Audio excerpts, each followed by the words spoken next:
Yes, mtazamaji wa Uondo TV, hujambo na karibu. Hii ni Uondo Michezoni. Mimi naitwa Aidan Jeremiah.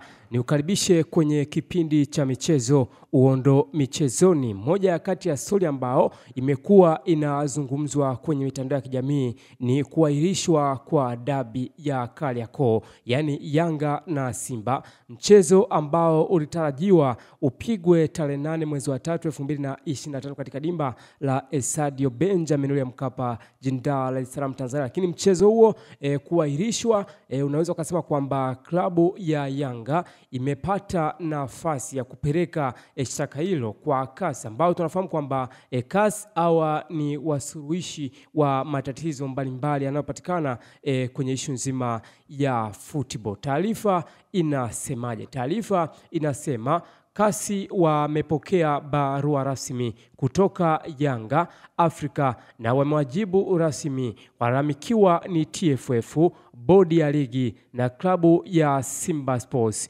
Walalamikiwa ni TFF na Simba wamepewa siku 10 baada ya kupokea taarifa rasmi kutoka CAS kuanza kuandaa utetezi wao, wakati mchakato wa kesi unaanza rasmi kusikilizwa kwa nyaraka yenye kumbukumbu namba CAS 2025 A-11/298. Ikumbukwe mtazamaji wa Uondo TV, kutokana na sakata hili la CAS, Yanga Sports Club itawakilishwa na timu ya wanasheria wafuatao: namba 1 Alexi Mgongorwa, namba 2 Simon Patrick, namba 3 Juma Nasoro, namba 4 Respicius Didas, namba 5 Karage Rashidi. CAS pia imetaka Simba, TFF na TPLB nao kuwasilisha wakilishi wao kisheria wakati kesi ikianza kusikilizwa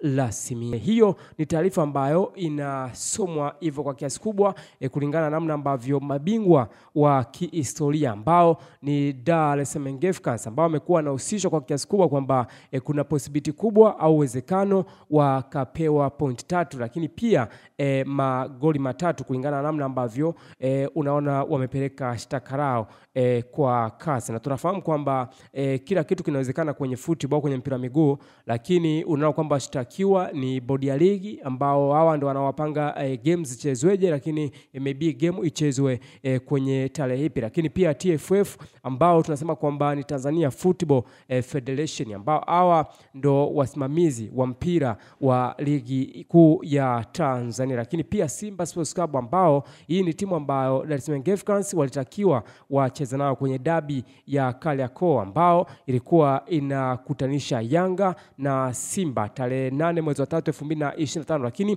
Simba kwa kitendo ambacho walikifanya kutotokea uwanjani ndo kitu ambacho kimepelekea timu ya Yanga na uongozi pia kwa ujumla kuweza kupeleka shtaka lao kwa CAS kuweza kusuruhishwa kwa kiasi kikubwa. Je, Yanga watapata nafasi ya kuweza kushinda au Simba pia wataweza kushinda? Bodi ya ligi na TFF ni jambo ambalo linaonekana kuzungumzwa kwa kiasi kikubwa ambacho na kushauri mtazamaji wa Uondo TV, endelea kusubscribe, kulike, kushare na kucomment. Lakini pia Simba, bodi ya ligi na TFF wamepewa siku 10 kuweza kujitafakari na mchakato wa kuweza kuja na majibu sahihi kuelekea kwenye hilo sakata ambalo linaendelea kwenye mitandao ya kijamii. Mimi naitwa Aidan Jeremiah, the best presenter wa Uondo TV. Endelea kuwa na Uondo kuweza kupata update mbalimbali za habari za michezo, lakini hatima ya Simba na Yanga, TFF pamoja na bodi ya ligi ni ipi? Kuwa na Uondo TV.